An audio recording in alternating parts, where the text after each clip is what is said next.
Yo, Andrew loves that song. He loves that song. Yeah, hey, it's a good song. All right, we are live here. Week 9.5. God, the season's such a blur. Is this 9.5? 8.5? 8.5?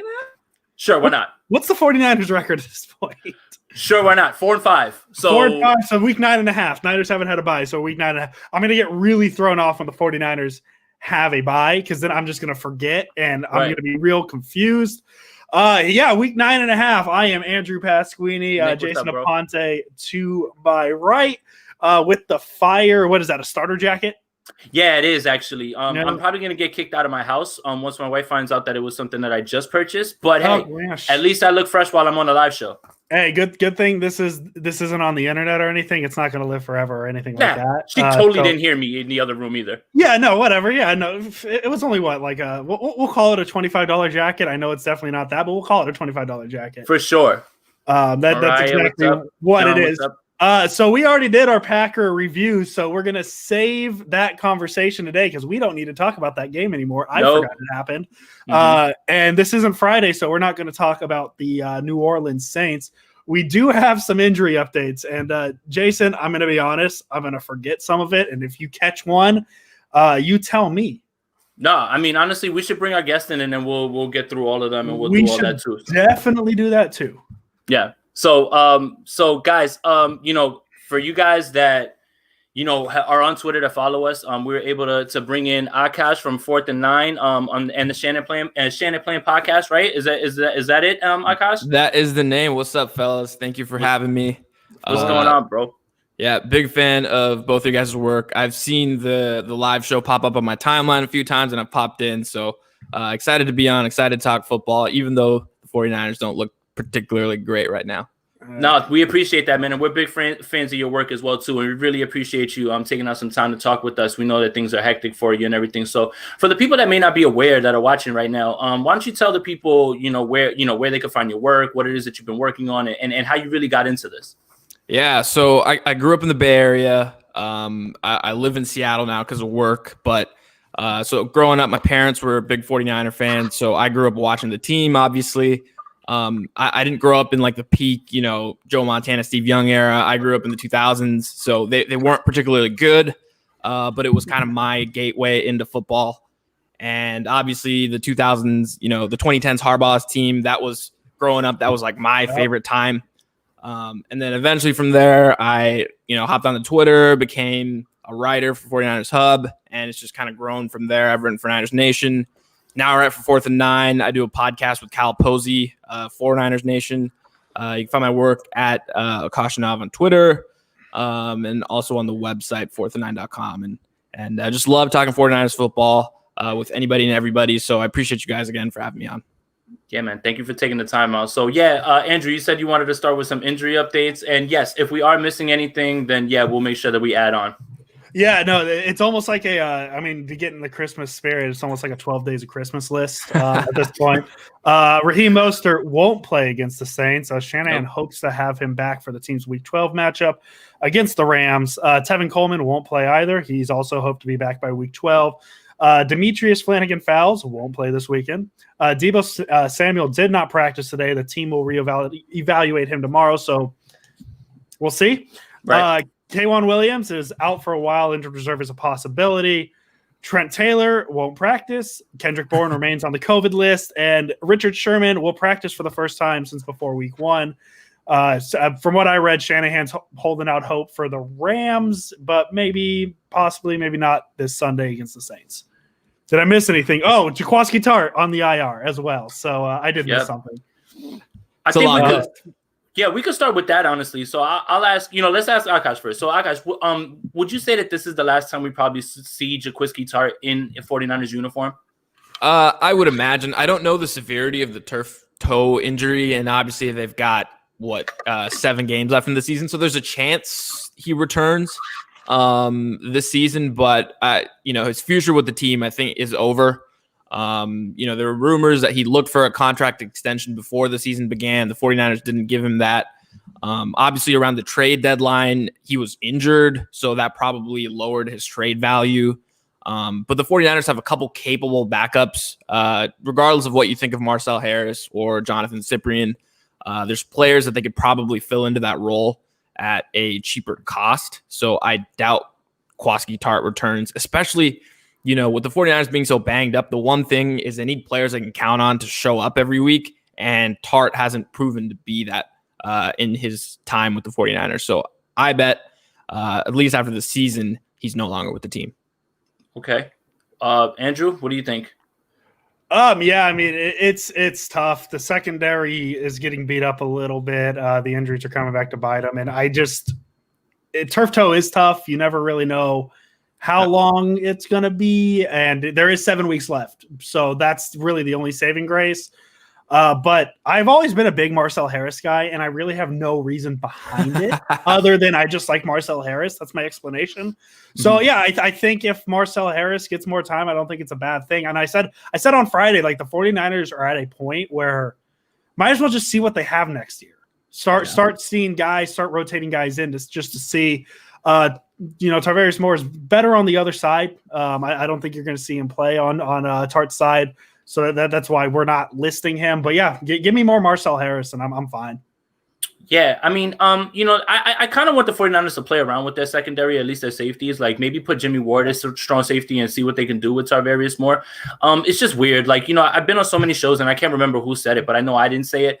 But I feel like Tarvarius Moore is going to end up being somebody like, a Micah Hyde that was, stuck behind somebody and then they wind up becoming a Pro Bowler somewhere else. That's my fear. So that's, I really want to see, maybe that's the reason they're not putting him on the field. I don't know. I really want to see him get on the field because it's crazy. Everybody's talking about playing in the box and everything, but in the Patriots game, he was all over the place. He was in the box. Yeah. He was in two high safety looks. So he can play down there. You saw him do that. You saw him bring down Cam Newton. Yeah. You saw him lay the wood on N'Keal Harry. So yeah, obviously Colin them know better than I do, but I really would love to see Tarvarius Moore get out there, man. Like I would, and especially in a game where I don't know if you guys remember the last time we played the Saints, Jared Cook was killing Marcel Harris, killing him. And at this point, it might be beneficial to have Tarvarius Moore kind of play that spot or maybe watch him a little bit more in this game because we know that Michael Thomas isn't going to be operating in that part of the field. So that might be something for them to think about. But again, we don't make those decisions. That's just something I saw from the outside. Yeah, it's a good point. And it's weird because Robert Saleh and Kyle Shanahan have kind of been asked this, right? Like, why don't you play Tarvarius Moore and Jimmy Ward together? Because clearly the safeties and Saleh's scheme is interchangeable, right? Sometimes they'll both be in the box. One will drop back. Sometimes they'll line up, where Moore's deep and Ward's in the box, or they'll flip-flop. You saw that in the Patriots game. So I don't understand why they don't play that combination more often. And the only reason that they've given us so far is they say that Marcel Harris is just a bigger body. But like you mentioned, Jason, Moore played in the box against the Patriots and looked like he could take on that challenge. And you made a good point with Harris against the Saints last season. I looked this up. He gave him 4 catches, 33 yards. He had 4 missed tackles in that game. The only reason Jared Cook didn't have a bigger game was because he got hurt, I think. Right. But he had a concussion on the second touchdown. Yeah, exactly. But that being said, the Saints don't have a deep threat really on their offense, right? Michael Thomas, not Michael Slant, excuse me. Yeah, that kind of works. Same thing. Michael Thomas runs basically slants. They've got Emmanuel Sanders, again, who works, the intermediate. And Drew Brees doesn't look like he can throw the ball down the field. So from that standpoint, I don't mind a Harris-Ward combination because I only worry when Marcel Harris has to go cover someone deep. That's been his primary issue, right? Like even this past week against the Packers, dude, open your hips and run, right? He's like backpedaling against Valdez-Scantling on that route when it was his responsibility. So that's the areas I worry. I'm not sure if it'll get exposed against the Saints, but hopefully they have a quick, trigger on him and they can pull him because I think Cyprian is on the active roster now with Tart's injury. Yep. So, him and Craycraft are up now for I don't think they could send them back down. So yeah, the thing that I worry about is when Marcel Harris has to run down and try to tackle Alvin Kamara on a screen pass or something like that. Right. Like that's when you don't make those tackles and he's in his open field is when he just starts wrecking game plan. So that's something for them to consider. So what were the other? So Mostett's not playing this week. Coleman's not playing this week. You know what, Andrew? What do you think? Do you think Debo's going to play this week? I have a bad feeling about it. I just don't see why they're going to try and rush Debo back, especially with the bye week coming up. Let's be honest. The Niners, this might not be a winnable game, right? Let's just be honest. Let's look at what the team is. Yeah. They can win this game. I'm not trying to rule out the 49ers by any sense. I mean, any given Sunday, I mean, the Cowboys almost just beat the Steelers. So you never know. But I mean, Ayuk should be back. Ayuk's going to be back. River Craycraft got a good amount of snaps. Maybe Shanahan feels good with where the receivers are. Don't rush back Debo. Hope you can pull one out in New Orleans, take the bye week. And especially, too, with like Sherman maybe coming back, too, and see what you could do after the bye week. I just don't see the point of rushing Debo back yet. Right. Akash? Yeah, I'm at the point where they're 4-5. They're kind of at a crossroads, right? They're really at the point where they can make a push for this, to make a playoff push, or you can start to make sure that guys are healthy. And I think they're leaning on that. We'll make sure that guys are fully healthy before we put them out there. This might be a different story if this was a more important game for the Niners and Debo might be playing, but I would lean that Debo doesn't go. They give him the bye week. They make sure that he's completely healthy before they play the Rams.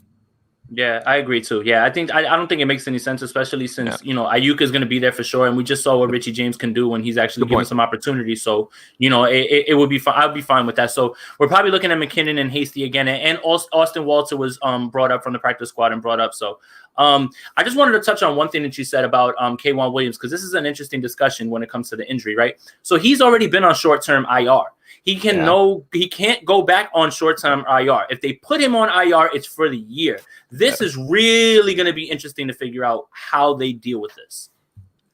Yeah, agreed. And that's what happens when you have just a barrage of injuries, and Kjuan Williams is re-injuring himself that he can't go back on injured reserve. So yeah, I find that interesting too. But the caveat is they may have Richard Sherman, Jason Verrett, and Emmanuel Mose all healthy. And you could play those combination of corners and avoid having to roll out Jamar Taylor, who's actually been sufficient in coverage. I'd say he hasn't been what Kjuan Williams is, but he's been all right. Yeah. So the 49ers probably going to wait a week or two. That's what Kyle Shanahan said today, and they'll kind of play it by ear. My guess is he lands on injured reserve for the rest of the season. High ankle sprain, 4 to 6 week injury. Why did he say that? It's a running joke with us with the high ankle sprain. Like that's it. Like is it like 7 around the craps table or something like that? You're just not allowed to say it, bro. No, it's not even. It's like I've already tweeted high ankle sprain because there is an account, and I told them drop your location. We need to and there's an actual high ankle sprain Twitter account. We've established ourselves pretty well as an anti-high ankle sprain podcast. That's pretty much our platform. Like if we were ever to run for any kind of office, that'd be our platform. No, say no to high ankle sprains. Say no to that. Man, I was going to say the high ankle sprains are more contagious than Corona in the 49ers locker room, at least until the whole Kendrick Bourne thing happened. But oh my God. I mean, that's a whole other thing. The whole Kendrick thing. That's a whole other thing, man. Kyle Shanahan literally, like almost like a playbook, said, here's his test. Positive, negative, negative, positive, negative, positive, negative. And I was just like, where are we in the world right now? Like, I don't understand. I have zero clue how that's possible. I don't know. I don't even think Kyle Shanahan knows. He's probably perplexed. He's like, what the hell is going on, right? Like, who knows if Kendrick Bourne has COVID, doesn't have COVID, but it sounds like if he hits one more negative test, he can actually play with the team. So hopefully he's all right and he's able to come back this week. Right. So the other injuries, I'm trying to remember. So we said Coleman, we said Mostert, Debo, Ayuk's going to be back, Trent's going to be back. I don't know. Like I think we're pretty good. Like as far as the injuries go, unless we're missing anything. Did we miss anybody? I don't. I mean, Demetrius Flanagan fouls. Impact play. Impact play. Yeah. So I mean that's what it is. Yeah, I guess we'll change it up a bit. And kind of the main thing we wanted to talk about, you mentioned where the Niners are in terms of playoff push or versus, just making sure guys are healthy. Give the state of the 49ers in your mind. What do you think they're going to try? You think they are convinced that they could be a playoff team maybe, or are they just looking to, get healthy and just call it, not call it because nobody really calls it for the season, but kind of focus on getting healthy as opposed to really making that strong push to the playoffs. Yeah. I just look at it like in the NFL, especially, I don't think tanking truly exists, unlike the other sports, right? Yeah. I think the margin between like the best team and the worst team isn't as big on any given Sunday as people would like to think. Even the Jets, and we joke that they're tanking for Trevor or whatever the case, they were playing their butts off on Monday night for Adam Gase. And if Flacco hadn't, had a few bad plays down the stretch, they might have pulled that game out. So given that, and just given, Kyle Shanahan's overall record as a coach and how he's viewed by his peers, I'm sure he's looking to win some games down the stretch here. And if he's able to pull this team to like 8-8, 9-7, which looks difficult, but if he's able to do that, he's going to be viewed so much differently just because this team is hit by injuries, right? So I don't see them folding. I was looking at Football Outsiders, just playoff odds. They do simulations. They've got a 10% chance of making the playoffs as it is. They also have a 3% chance at landing the top pick. So they're really kind of at this middle spot, and it really depends on how they play in New Orleans this weekend. I think they're 9.5-point underdogs this week. So obviously it's going to be tough. And just given their schedule, right? They've got the bye, but then you got the Rams, you got Buffalo, then you got a couple winnable games against the NFC least, and then you got a couple divisional games to close out the season. And those aren't going to be easy. Arizona's probably going to be in the playoff mix. They're going to want to win that game. A lot of people seem to think that Seattle week 17, they're going to rest guys. They may have the division under control, but just look at the NFC standings. They're like right in the thick of it with Green Bay and Tampa Bay. So I doubt they're just going to come in and like rest Russell Wilson, for instance. That might be a game that they need for seeding or whatever. So, looking ahead to the season, I think the 49ers have like 2 wins, 3 wins in them. 2 wins for sure with the NFC least. I think they beat the living crap out of Washington and Dallas. Then you look at the divisional games, Kyle's had Sean McVay's number, but do you believe in Nick Mullins on the road in LA? Like, I don't know, right? Then you talk about Buffalo, even though that's at home. Buffalo's been playing pretty well. 49ers defense has had trouble with mobile quarterbacks. Josh Allen almost was an MVP candidate early this season. He looked pretty good this past weekend. I think they struggle this week. So it's like, where do they get the wins, right? So they're going to keep trying to win. They're going to try to get healthy. They're going to play everyone as they get healthy. But I just think with all the injuries that they've had this season, they're not going to get to like 8 wins. I don't think, at least. I think 6 or 7 is probably like the realistic expectation. Yeah. Andrew?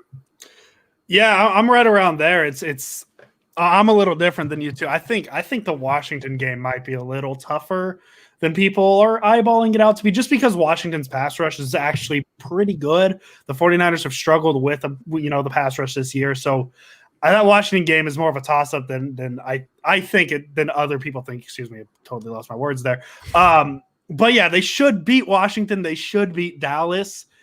And then you're trying to find 1 or 2 more wins out of Los Angeles, the Bills, the Cardinals, and the Seahawks. And with fully healthy, those are very winnable games. Obviously, the 49ers are still a very good team when they're healthy.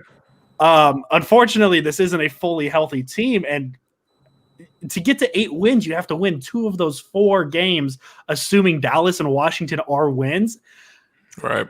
I just don't see that. And it's really hard on this team for where they are, especially playing. Like, if you mentioned the NFC East, man, imagine if the Niners were in the NFC East, a playoff spot would be locked up. Unfortunately, the Niners play in the NFC West, where 9 wins might not even get you a playoff spot, and I know they might add, a 7th or an 8th team, making it a little easier, but where are those wins coming from? And that's my biggest question, like the Rams, maybe, but especially with Buffalo, Seattle, Arizona. Like, Arizona has the Niners number almost. They had 2 very competitive games last year. The week 1 game obviously happened.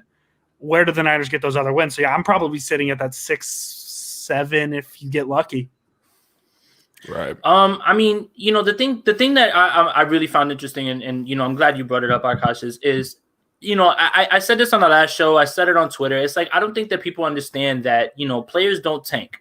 No matter what the coach is telling you, if you put bad film out there, you will not have a job. Do you understand? Yep. Why be loyal to a team and help them get you a draft pick when they're going to cut you because of your bad play, right? And you put on so this isn't – so the 49ers are going to be as competitive as possible. Elegant tank has been thrown around there. But I think this team really needs to be realistic with I think right after this game, it's going to become crystal clear going into the bye where this team is, no matter what exact reinforcements are down the line, whoever it is, because I don't suspect Sherman's playing this week, so they're going to bring back Sherman, they're going to bring back Debo, Mostert, all those guys. But at that point, like you said, where do these wins come from? And I feel the same way. I'm scared for that Bills game. Why? The Bills have three great receivers. Yep. Three. Like it's not just DK and Lockett, right? This is Smokey, Diggs, and Beasley, right? And now you throw in this guy who can move around in the pocket and move around and he's mobile. That game becomes a lot more hairy to me. Seattle in 17, you got to hope that they rest everybody. So yeah, I'm kind of on the side of let's see what we can get as high of a pick as we can get, because the 49ers are going to have to, and I guess we'll touch on it in a bit, are going to have to start to address this quarterback position, and it has to happen, I think, in this draft, right? Like, and the 49ers need to be in a position where they can even trade up. Like everybody's saying people don't trade up. Well, this organization trades up a bunch of times and has. So whenever they identify their guy is when they go to get it. Now, the discussion has changed from who is it, or can Kyle identify the guy? And I think that's a whole other good. I mean, we could switch to that. Can Kyle Shanahan identify a quarterback and develop him? I'll start with you, Akash. Yes, it's the dumbest thing going around right now. I have zero clue why people think Kyle Shanahan can't evaluate quarterbacks. I mean, if you look at any team in the NFL, there's been some amount of luck to finding a franchise quarterback. It's not some like formula that you just cook up and you're like, all right, we got a franchise quarterback, right? If that were the case, 32 teams would have one. It's just not, right? Whether if you look at Tom Brady landing with Bill Belichick, whether you look at Russell Wilson landing with Pete Carroll in the third round, just look around. All great quarterbacks have had some amount of luck depending on where they land. And so Kyle Shanahan, we kill him for 2017 because he passed on Deshaun Watson and Patrick Mahomes. But I look at that like, I don't think he misevaluated the quarterbacks. I think their plan going in was that we're not going to take a first-round quarterback. We're going to build this roster, which was empty at that time, from the ground up, and we'll worry about quarterback, whoever it was, Kirk Cousins, whatever the plan was when it comes to that. So I think they weren't thinking about a first-round quarterback at that time. And Kyle is much, admitted to that Super Bowl week when he basically said, hey, I didn't watch Patrick Mahomes. I don't think that's the case every year, right? And if you just go look back at his history of who he's thought highly of, I was reading something recently where in 2014, his top 2 rated quarterbacks were Derek Carr and Jimmy Garoppolo. That was over like Blake Bortles, who went top 5. That was over Teddy Bridgewater, Johnny Manziel. I think he went to the Browns and he said, hey, take Derek Carr or whatever. They ended up taking Johnny Manziel, whatever. But I don't know why people think he has a bad time evaluating quarterbacks. They took Kirk Cousins in the 5th round. And we crushed Kirk because, in big-time games and prime time and the playoffs or whatever, he hasn't put up good numbers. But if you just look at his career in a vacuum for a 5th-round pick, his numbers are pretty freaking good. And he's actually a pretty good deep ball passer. He has pretty good accuracy. And, I think just because of certain things in the way that they're framed, we look at Kyle like he can't evaluate the position. But hopefully this offseason we can kind of put that to rest, depending on who he picks and develops. But yeah, it's a weird thing that's going on. I have zero clue why, but that's where I stand on it. People try to take both sides on this argument that Kyle can't, find a quarterback, can't scout quarterbacks, and then they try and say, well, Jimmy Garoppolo is also bad. Well, neither of those are true because you could take your Garoppolo argument, whatever you want to say, but Kyle Shanahan identified a quarterback, they got him. And then that quarterback took them to this, or helped take them to the Super Bowl. I'm not saying Jimmy Garoppolo is why they went to the Super Bowl. Yeah. Like you can't say that a year after they used the quarterback that helped them and was a big part in that. So Nick Mullins isn't taking a team to a Super Bowl, so right. To say Kyle Shanahan, one of the best, like it's even to a point, like just looking at an offense in general, if Kyle Shanahan says a receiver is good, I'm just going to trust him at this point because a lot of people had, A.J. Brown above Deebo Samuel. Kyle Shanahan got Deebo Samuel, ends up, he's pretty good. Same thing with Ayuk. They trade up for Brandon Ayuk. I even had to go, and I don't pay attention to the draft as much as I should. I had to go, who is this Brandon Ayuk guy? Why are they trading up? And my instant reaction was, well, I mean, if Shanahan wants him, he's good. So it's just really crazy to me how quick people want to turn on Shanahan, and I don't know what it is. I don't either. He knows how to run an offense. He knows the right pieces for his offense. He does. And all of a sudden, I guess they need somebody to blame. If Garoppolo's not there, I guess the next guy on the pecking order is Shanahan. Yeah. The other thing that people are quick to criticize is Jimmy Garoppolo isn't Kyle's guy. Like, if Kyle Shanahan doesn't approve of the trade for Garoppolo, it doesn't happen. Like, clearly pre-2017, before they made that trade, Kyle had a high opinion of Garoppolo. Otherwise, he's not here on this team, right? Exactly. And that's my thing too, is Kirk Cousins was supposed to be the guy to come in that Shanahan was going to get, and they bypassed the Kirk Cousins thing to get Garoppolo. So to say that Shanahan's not signing off on a trade that sends a second round pick for a guy he doesn't want, because Shanahan has his hand in the pot of who is coming in on this team. Exactly. It's crazy to me that people all of a sudden think that Shanahan can't identify a good player. I mean, like, and you talk about getting a franchise quarterback. 10 teams passed up Patrick Mahomes, the Niners being one of them. Right. Nobody identified him. The only team that identified him as a franchise quarterback was the Kansas City Chiefs, who traded up 20 picks to get him or whatever it was. Yep. So sometimes you just kind of luck into it, and that's what the 49ers are going to hope to do in the draft. Maybe we'll see what they decide to do. But to say Kyle Shanahan can't scout quarterbacks, can't develop quarterbacks is insane to me.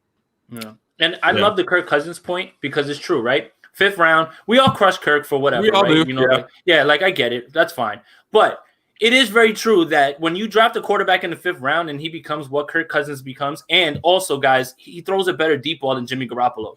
He does. Look at my eyes. I mean that. Okay, guys? Like, I'm serious. Like, and it's there. Like, and if you need any reassurance of that, the Saints game doesn't get won if he doesn't hit Adam Thielen deep before he hits Kyle Rudolph right before that. So there's your proof that Kirk Cousins can throw it down the field. So, and the idea that, like you guys said, the idea of we're trading for Jimmy Garoppolo, Kyle Shanahan, deal with it. No, come on. Like, he had to be in that, somehow, and he had to like the guy, and so, I mean, whether he's at that place right now that when he first got him is a whole other discussion. But he clearly was fine with him, So, like, it's weird. So I'm just more in the area of there's a lot of guys actually in this draft that I feel like Kyle likes or could like, right? Like, the trash thing I get completely. He almost he's like the prototypical Mac Jones. Yep. Zach Wilson is the popular one. That's you, Javi. You did that. Like, shout out, Javi. As soon as Javi throws that out there, everybody goes and they go crazy, right? And they just take it and they go crazy with it, bro. But yeah, I mean, there's a lot there, and I like the 49ers' chances this time to really identify somebody and to have enough picks to go get their guy at this point, man. So it's a time where, yes, you want this team to remain competitive, and yes, we all thought the 49ers were going to be headed right back to a similar situation to where they were last year. But week to week, this league changes. And right now, that can't be what this team is thinking at this point, no matter how confident you are in who's in that building. Agreed, yeah. And it just comes back to just Garoppolo's development as a quarterback, right? When Kyle gets him in 2017 and they go on that 5-0 run, and all of a sudden you think that the 49ers have a franchise quarterback, then he comes back, he tears his ACL. They have a pretty good 2019 season together, right? The team's fully healthy. The run game was cooking. They had weapons around Garoppolo. He looked pretty good. But just in 2020, probably since the Saints game, really, he had a good half in Seattle. But outside of that half in Seattle, he just hasn't had a good year dating back to the playoffs. Just hasn't looked super comfortable. And we're talking like pre-snap, just going through your progression, going through your reads, making the right decision. Kyle Shanahan's offense is designed and it's set up so that there's routes at different levels, and depending on what the defense throws at you, you should be able to diagnose what the defense is doing and pick where to go with the ball. And Garoppolo just hasn't been as good at that as I would have imagined him to be. Nick Mullins actually, I think, sometimes identifies things quicker, like pre-snap. He doesn't have the physical tools that Garoppolo does, obviously, and he's not the better player, but sometimes pre-snap when you watch things, it looks like he knows what to do quicker than Garoppolo does, like he's thinking too hard.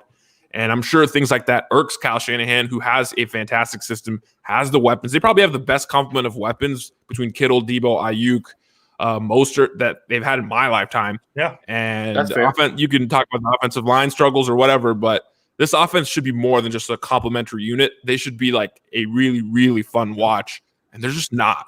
Even when they were healthy, week one, it was just a tough watch. And So my guess is that's why Kyle's like, we need to change at the top. It starts with the quarterback. And so that my guess is that's where it's headed this offseason. Yep. Are there any other, and I'll ask both of you guys, are there any other, you mentioned line, right? Is this finally the time where the 49ers draft a cornerback? In the first round? I don't know about that. I think if they do anything in the first round at this point, like it's got to be a quarterback at this point, right? Unless they're in a position to get somebody that's otherworldly, like that they can't pass up. I can't see where that would be, especially considering if the 49ers are going to be 15 to 17, probably drafting, right? 10 to 15, maybe around there. I would guess 10 to 15, yeah. Right. So do they finally I look at this division, right? I look at the division, and Seattle has DK Metcalf and Tyler Lockett. Yep. Arizona has DeAndre Hopkins and Christian Kirk. The Rams have Cooper Kupp and Robert Woods. At what point do you get cornerbacks that when the pass rush isn't there can cover for you, actually, at some point? Like, when are you going to address this? And so do you think it's this year? No. So, Emmanuel Mosley, good player, undrafted free agent. I think he's, out exceeded his expectations beyond his wildest dreams as an NFL player. I'm a fan of his play. And he's a restricted free agent. I think he'll be back. Jason Verrett looks like he may be on his way to a Pro Bowl. Just given his injury history, his age, he may be back with the 49ers next season.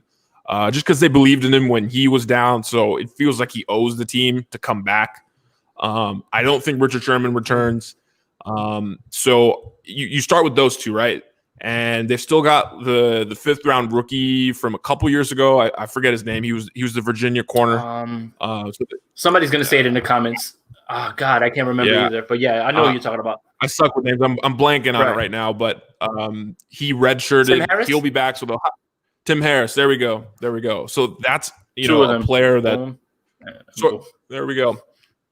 So he's a player that I know that they personally like. He kind of fits the mold of corners that, they've drafted before. He's kind of like a 6'2", 6'3" guy, lengthy. So they'll give him run. I'm sure they'll draft someone again in the mid rounds.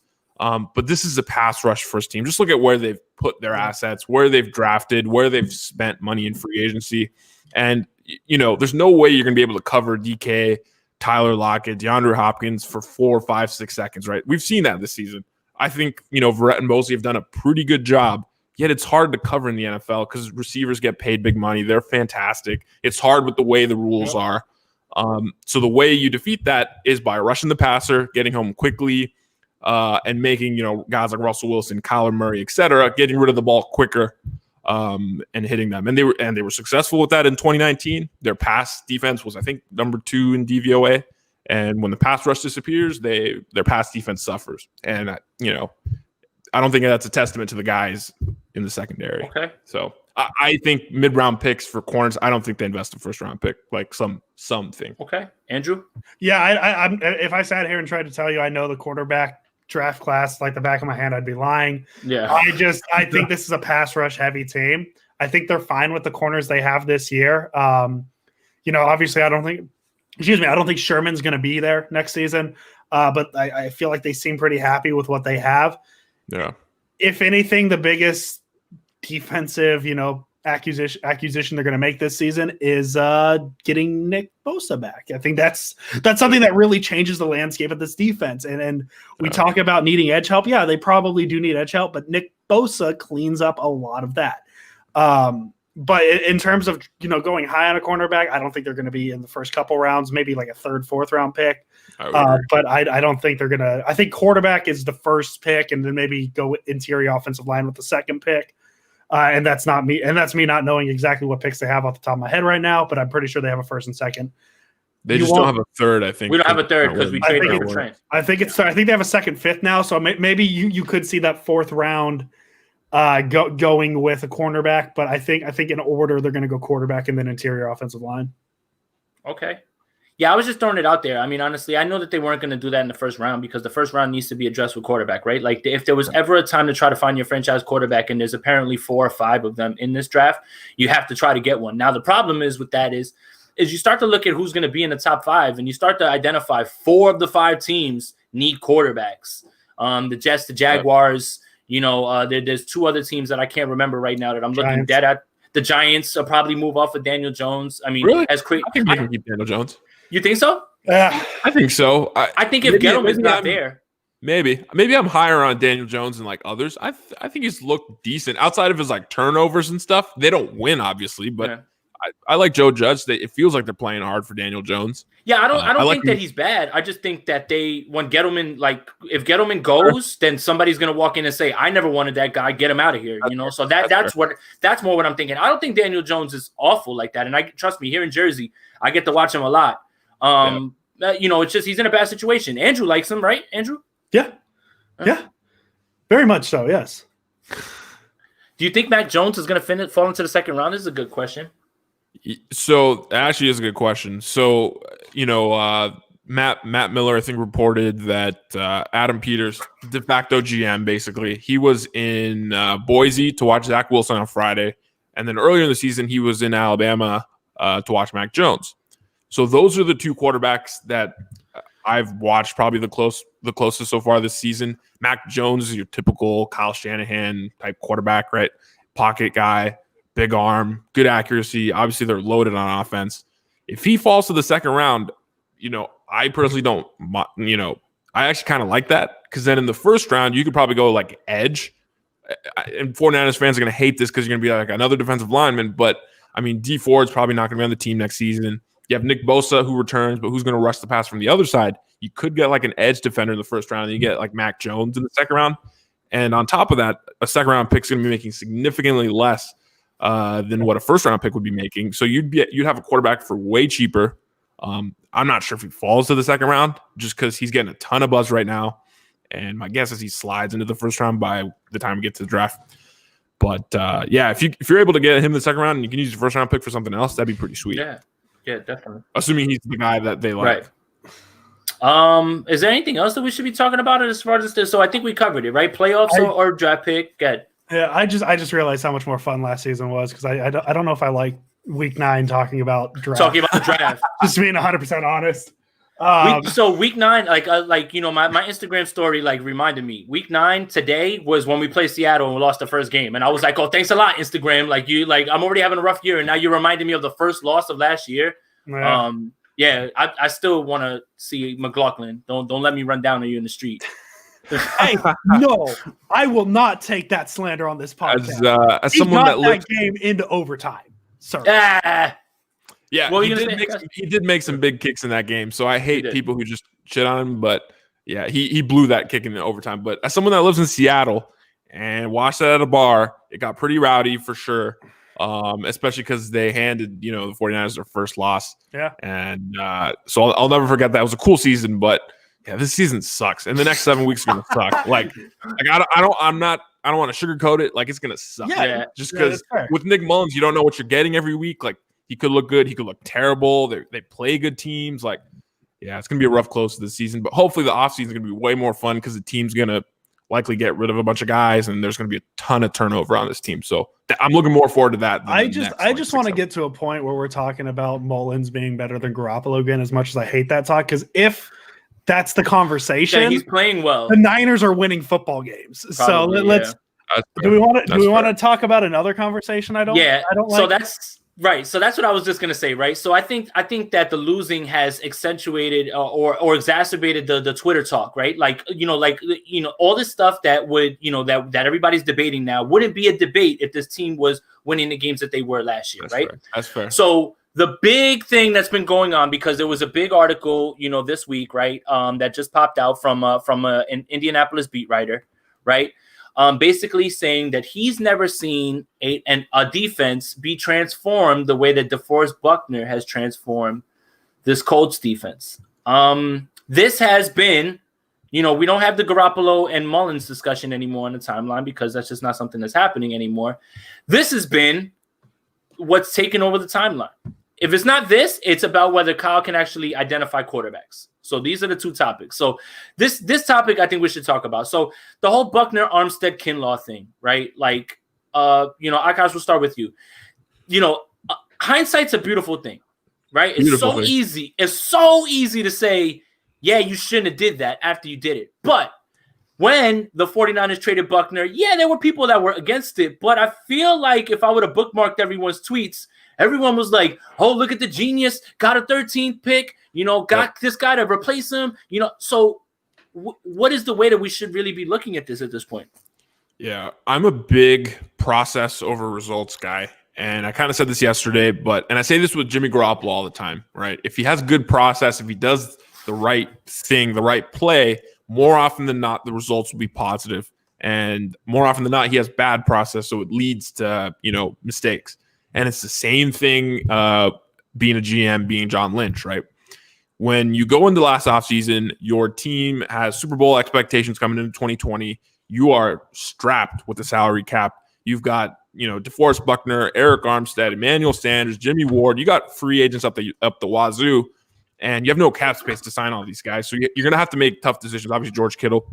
And so none of those guys were going to net you a first-round pick. Let's be real, right? Eric Armstead, George Kittle, whatever. DeForest Buckner was, right? And not just like a late first-round pick. He was going to net you a top half, the 13th overall pick. And so in a vacuum, I would have done that deal 10 times out of 10. And knowing what I know now, I would still do that deal 10 times out of 10 because it's the right thing to do, right? You trade an interior defensive lineman who was a better player than Eric Armstead or than what Javon Kinlaw may become, but you'd still do that because you get the first-round pick. You move that salary away, and then you're able to re-sign Eric Armstead. You're able to re-sign Jimmy Ward. Obviously, you're able to use that pick. And actually, one of the other things, they move back from 13 to 14. They still get Kinlaw. They get an extra mid-round pick, which they use in a trade up to go get Brandon Ayuk. So if they don't, trade back, do they get Ayuk? Like, do they have to give up something else? So there's all these different things that are a part of that. Then the other part of it is people always throw the whole salary part of it, right? They always say, oh, Buckner's making, $21 million per year. Eric Armstead's making 17. It's only a difference of $4 million. NFL salaries aren't structured like that. They all have different structures. They have different guarantees. Some are front-loaded, some are back-loaded. And depending on how your salary cap is structured, teams like to structure the contracts differently. Buckner's cap hit this year is over $20 million. Armstead's is only $6 million. There was no way they were going to fit that much guaranteed money for Buckner and fit that cap hit in 2020, even though he's the better player. Like, I think everyone knows that. And so I think it's unfair when people criticize this team because the 49ers made that move thinking that Nick Bosa and Dee Ford were going to be healthy, and Eric Armstead and Javon Kinlaw were arguably going to be the third and the fourth best defensive linemen, right? They knew that they're going to have good edge rushers, and so it'll allow those guys to develop. Well, now you don't have Bosa, you don't have Ford. You're running out Kerry Hyder, who is a good player, but he's a rotational guy at best. And now there's more attention on Armstead, more attention on Kinlaw, and you've had to accelerate their growth. And it's tough, especially for Kinlaw in an offseason where they haven't had OTAs, they haven't had mini camp, they haven't had preseason. Like, it's a lot of expectations, and people are quick to judge. It's today's climate. Everyone, wants to overreact, give you their opinions. So, I'm happy for DeForest Buckner. He's kicking butt over there in Indianapolis. They arguably have the best front seven right now in NFL, and he's the key reason for that.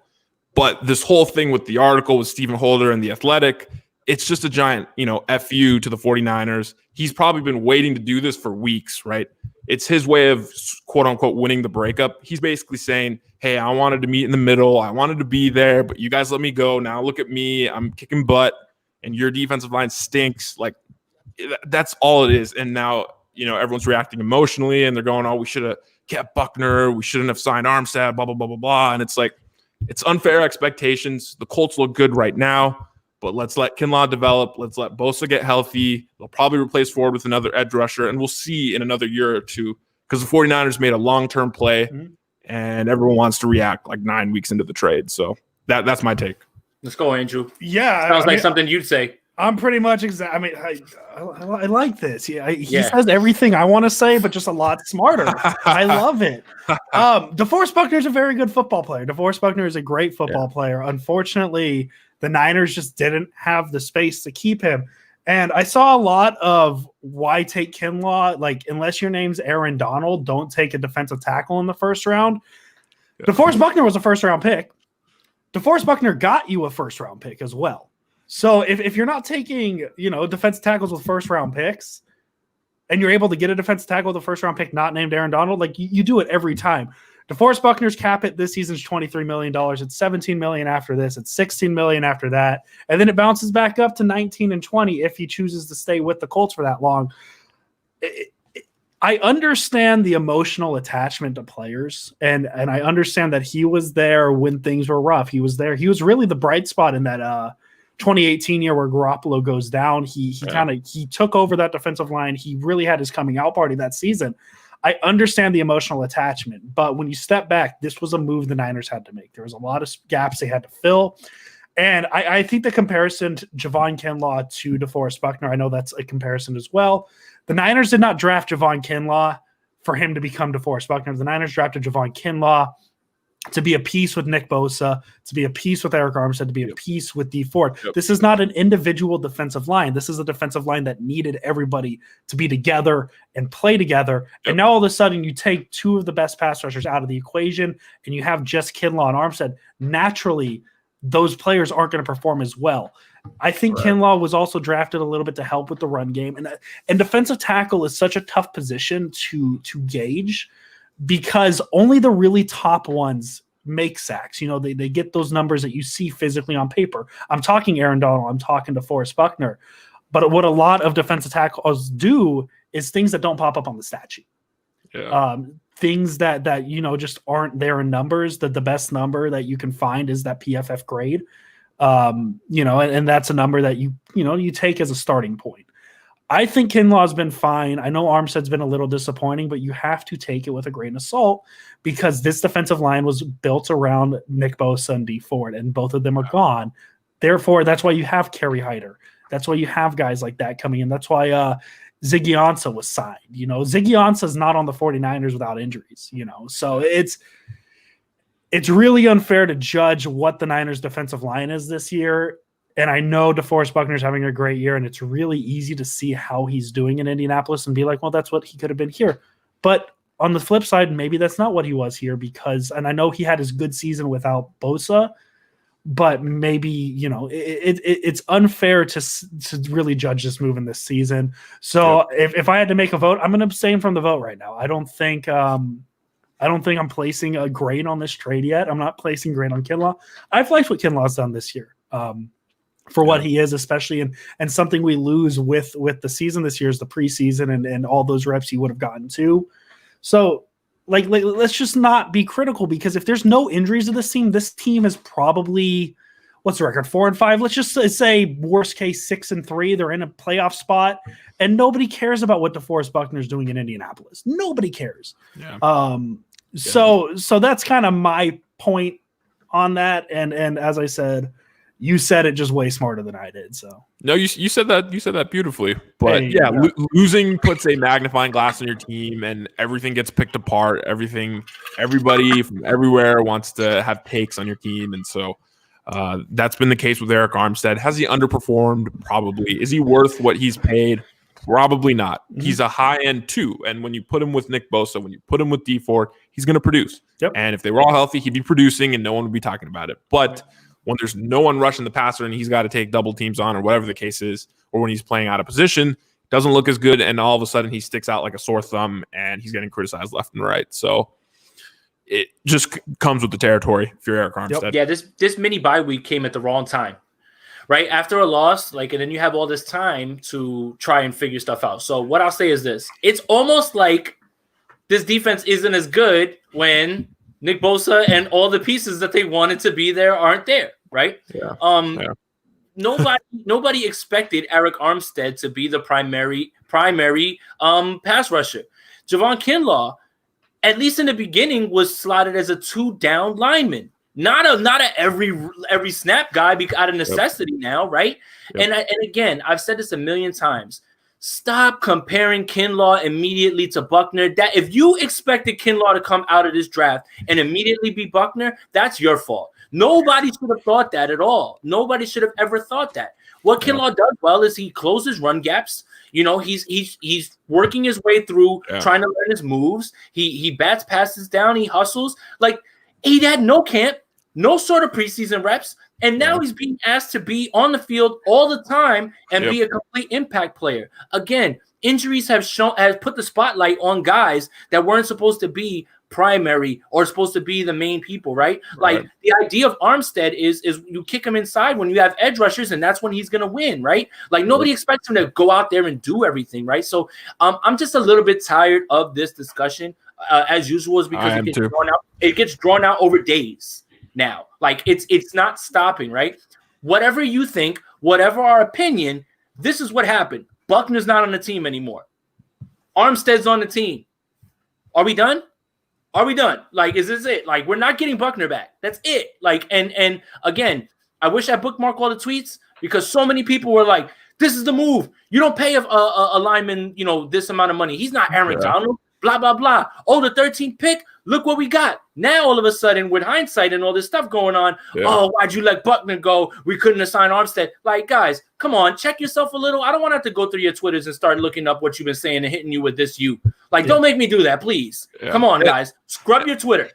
And it also allowed them to re-sign Jimmy Ward, who you could say whatever you want. I think he's actually a pretty good player.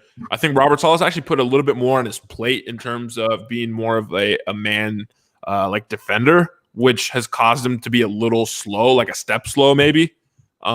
Whereas I think if everyone was healthy, he'd be pretty good too. So it's allowed them to make moves in the bigger picture that I think will work out. But, again, we live in the climate where everyone wants to like overreact immediately at the first sign of weakness. And so that's what's happened this week.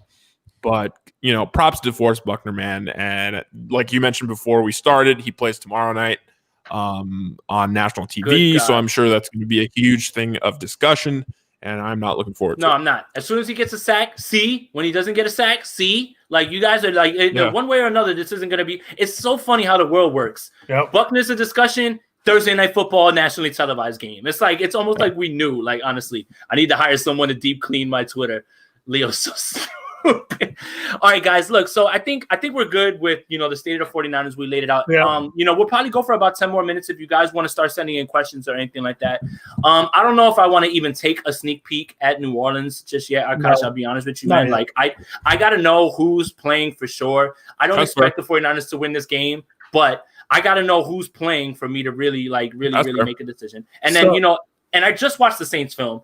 And God, that team's going to be hard to beat if Tampa look like that, man. Fantastic. And Kjuan Alexander's probably going to play. I said this yesterday. I'm not sure there's a position group on the field where the Saints are worse than the 49ers. Like, I think you look at any position group, corner, linebacker, safety, wide receiver, offensive line, defensive line. I think the Saints are better at every position group.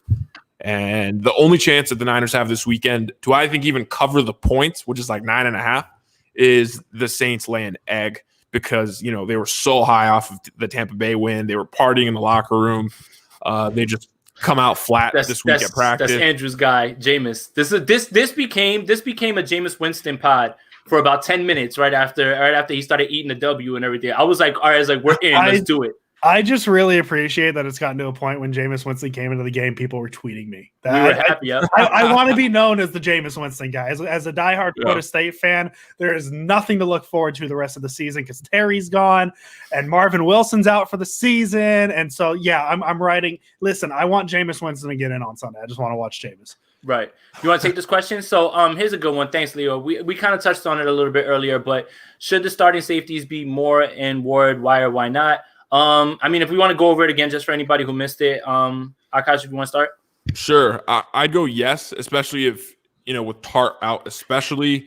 I'm just a big believer in rolling with your best athletes. Moore is like a 4-3 guy. That's the reason they brought him in. Marcel Harris, like a 4-6 guy. And in the scheme where the safeties are interchangeable, just roll with your best athletes. Right. And you could scheme around that. And so I would go with that personally over the Harris-Ward combination. But this, these coaches are pretty stubborn, so I would not expect anything less than Marcel Harris starting on Sunday. Yep. Andrew? Yeah, I'm expecting Marcel Harris to start as well. As I said, I'm a Marcel Harris guy for no reason other than I just am. But yeah, Tarvarius Moore should definitely get more of a look. I'm just going to guess it has to come down with what they think he can do. Being on the side with the tight end, they might think Marcel Harris might match up a little better. But I'm just all for, like, as I said, I'm all for just getting guys in there just to see what they can do. Fair. Yeah, and the point that I made is that the last time the 49ers played the Saints, Marcel Harris had a rough game trying to cover Jared Cook. We all know that Tarvarius Moore does better. He's faster. He can move better in coverage. But again, like we were talking about, like I don't understand this discussion about Tarvarius Moore not being able to play in the box when he did exactly that against the Patriots. So it's like, at this point, I kind of want to see the Ward and more combination, and it might be beneficial outside of a week like this because Jared Cook, yes, he can kill us, but there's plenty of other guys who can kill us down the field where I feel like he would be better. So it's like, with Seattle, you can't really roll two high safeties because you're just going to get killed by Russell Wilson running the ball. Like you have to keep somebody at least a little bit close. So it's different. You don't have those concerns with Drew Brees. You don't have those concerns with Jared Goff or anything like that. So that's when maybe we'll see the flexibility. I doubt we'll see it this week, but I would love to see Moore and Ward on the field at the same time. I'm a big Tarvarius Moore guy. Gennaro asked, by signing Josh Johnson, do you think Shanahan is getting ready for a Steve Young type quarterback, meaning a quarterback that's athletic rather than an athlete who is a quarterback? That's a good question. Kyle Posey asked me the same thing yesterday over text, and my take was that I think they're bringing in Josh Johnson to be more of like a scout team mobile quarterback, like to have someone in practice that the defenses can go against that's mobile, can move around, can pose the same type of, threat that like a Josh Allen would or a Kyler or Russ, guys that they'll face later on in the season. And at the same time can be also a veteran mentor to someone that they bring in. So it's a two-headed thing. So yes, I think he's on the right track with his question there. Okay.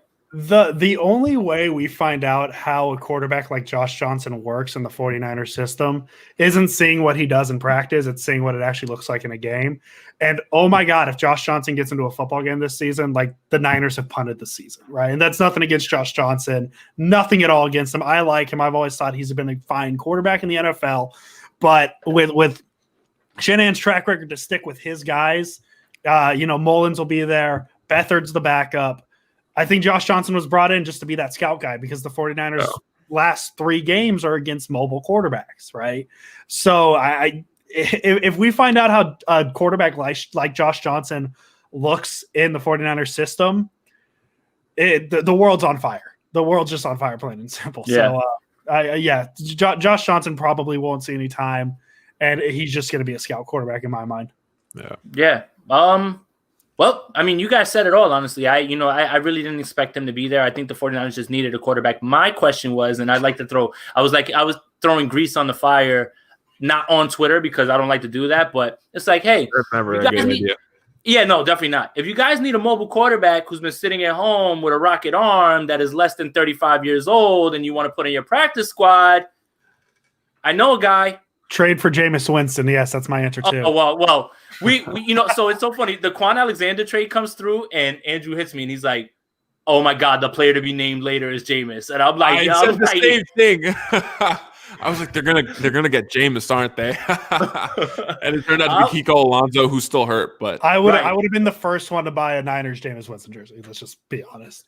So here's the question that I have, and it's a silly question. Whose revenge game is it this week? Is it the Kjuan Alexander revenge game, or is it the Kiko Alonso revenge game if he gets some burn this week?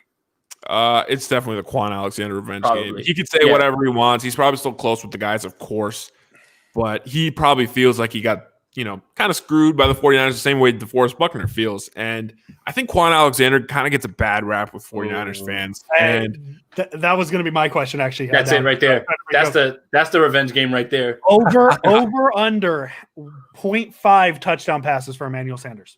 Passes. Physically throwing the ball. Because that's what the Niners did last year, right? It was Sanders who threw it, right? I'll go under. Under's just a safe bet, especially because they have Taysom Hill, who seems to do like all that kind of stuff. I doubt Emmanuel Sanders gets a chance to pass the ball. I highly doubt Sean Payton uses that against like the 49ers JV team. He probably is saving that, for like a bigger playoff game, and he's not going to use that against. My side on that is Sean Payton seems like the pettiest coach in the NFL. Probably does. Absolutely would. I could see like if the Saints are blowing out the Niners, just because. Why not? But yeah, no, he doesn't. No, you know what? Sean Payton definitely has his finger on the pulse of narratives like that, like with the revenge game thing, and don't think that Kjuan's not ready to play. He already changed his logo to a Saints jersey. There's already buzz out of their practice that he's super healthy. Like he's not even just like a little banged up anymore. They're like, oh, he's healthy, ready to go. So yeah, Kjuan's gonna like do everything he can. And yeah, a little bit to what about Kjuan and everything is like, again, the people on Twitter who, fancy themselves GMs and everything, right, have identified his contract as cuttable because he makes so much, missed tackles. It's like, we knew that he missed tackles before he got here. It's not the 49ers didn't bring him in here to miss tackles. They brought him in to cover. Like, that wasn't what the idea was. So when he starts to miss tackles, everybody sits there like, oh my God, he misses tackles? Like, why didn't you know that? So, hot take, I still think he's a better player than Dre Greenlaw. I think he's more instinctual. Like, he will make plays just because he has a nose for it than Greenlaw. I think fans really love Greenlaw because he had the interception against Russell Wilson in overtime. He had the big stop in Seattle. He has those plays that fans relate to. But I think, week to week, I think Kjuan's still a better player. It's just his contract was too overvalued, so they were able to ship him away. But I think Kjuan's going to be looking for blood this week. So I feel bad for the 49ers running backs. All right, we'll take two more real quick. So 668 asks, he hopes that they start more in Cyprian. What do you think about that combination? I doubt that combination sees the field unless some dudes get hurt. My guess is they will definitely roll out Ward just because he makes so much money. I still think he's an effective player. And if Ward is healthy, he'll be out there. So I don't see that combination. If Ward's hurt, then maybe a Tarvarius Moore, Jonathan Cyprian combo can be effective. I agree. I don't have anything else to add to that, honestly. Jimmy Ward's contract keeps him on the field no matter what. He has to be on the field. Yep. All right, one more. Yep. Go. Do you have something to say, Andrew? Is it the Kiko one? Do you want to do that one? Well, my thing with Kiko is he tore his ACL in the playoffs. Kiko's not getting on the field. Oh, okay. So there's a lot of questions about Kiko that I've seen. I just want to address that because I've seen a lot of Kiko in there. Kiko tore his ACL in the playoffs, so he's probably not playing snap for the 49ers. So D-Flow's been asking this one. So will Kyle use a 2 tight end set in the passing game? And I think that my starting point with this is that he had the vision for it, but it was Reed and Kittle. Unfortunately, that's not there. But I think what D-Flow's been asking is, why isn't it Reed and Dwelly running 2 tight end sets? Is there any insight that you could probably give us towards that, or just a take on that? Yeah, because Ross Dwelly can't block to save his life this season. I mean, the 49ers offensive line and their receivers and even George Kittle, they have not been able to block. Like, you just watch them, you turn on the all 22. I know you do, Jason. It's like, dude, you guys were so good at blocking last season, and everybody's missing blocks. And Dwelly especially, every time he gets on the field, it's a run play. He gets blown up by a defensive end, linebacker, whoever the case is. Back to the 2 tight end just question. The 49ers, typically they lean 21 personnel. They lead the league in at 34%. They definitely run less 12 personnel. That's their least used personnel grouping at just 13%. So I don't think we'd see that in New Orleans. Maybe if Reed and Kittle were both healthy, we'd see more of a 12 personnel usage like you mentioned, Jason. But yeah, with just one of those guys and Reed coming back from an injury, I would imagine they still lean more 21 with 2 running backs, Kyle Juszczyk and another running back. Andrew? Yeah, I mean, as with a lot of the things with the 49ers this season, it just kind of comes down to the personnel they have, right? Like the pass rush is struggling because of all the injuries. The 2 tight end set is perfect in theory with the amount of tight ends they have. Unfortunately, the best one, George Kittle, isn't playing. So it makes it a lot harder for Shanahan to do it. And yes, they are a 21 personnel group offense. That's just what they are. That's how they are. If Jordan Reed and George Kittle could be healthy at the same time, then yeah, we'd probably see more 2 tight end sets. It's just not something Shanahan's going to do if he doesn't have the best tight end in the NFL on the offense right now.